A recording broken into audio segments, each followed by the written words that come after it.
Le 22 août 1944, les résistants libéraient Romans.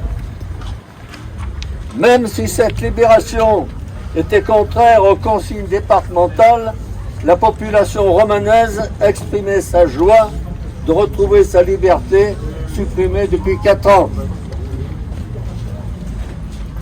4 années d'oppression, de restriction, de soumission par un gouvernement collaborateur, mais aussi de lutte contre l'occupant nazi.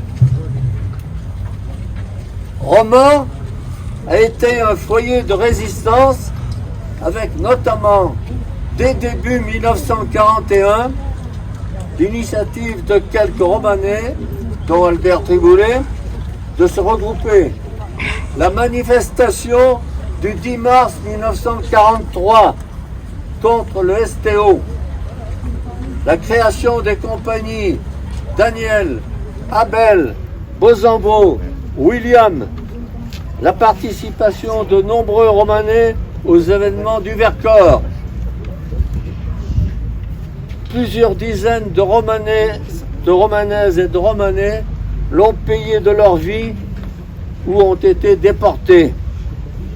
La région de Romans a accueilli de nombreux réfugiés du nord et de l'est de la France et caché de nombreux juifs, des enfants notamment.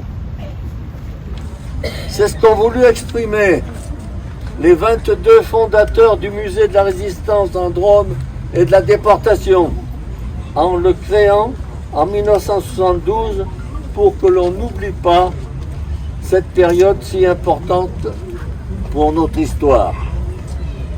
Or, la municipalité actuelle veut supprimer cet outil si nécessaire pour notre mémoire.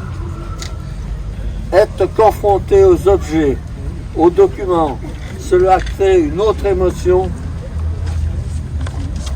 que de consulter seulement un livre ou un écran.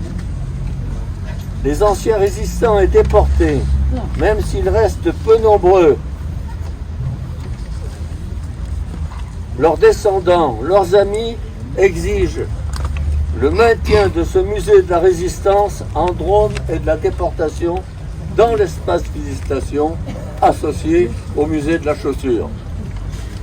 Le mépris affiché par la municipalité est une atteinte à la mémoire de ceux qui ont créé ce musée dans le but de perpétuer le souvenir de cette période tragique de notre histoire locale et nationale, ainsi qu'un profond mépris envers tous ces résistants qui ont combattu au péril de leur vie pour libérer notre pays.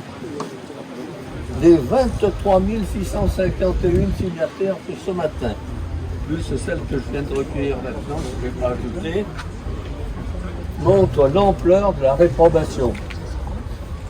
C'est ce que nous voulons exprimer aussi en déposant une gerbe dans un instant avant la cérémonie officielle de 11 h. Cette cérémonie officielle va être présidée sans vergogne par ceux qui ont fermé le musée de la résistance et de la déportation et qui nous feront une leçon sur le devoir de mémoire. Nous nous y associerons d'une façon originale en exprimant notre opposition. Nous vous invitons à rester sur place et à vous retourner et présenter votre dos au représentant de la municipalité lors de son intervention.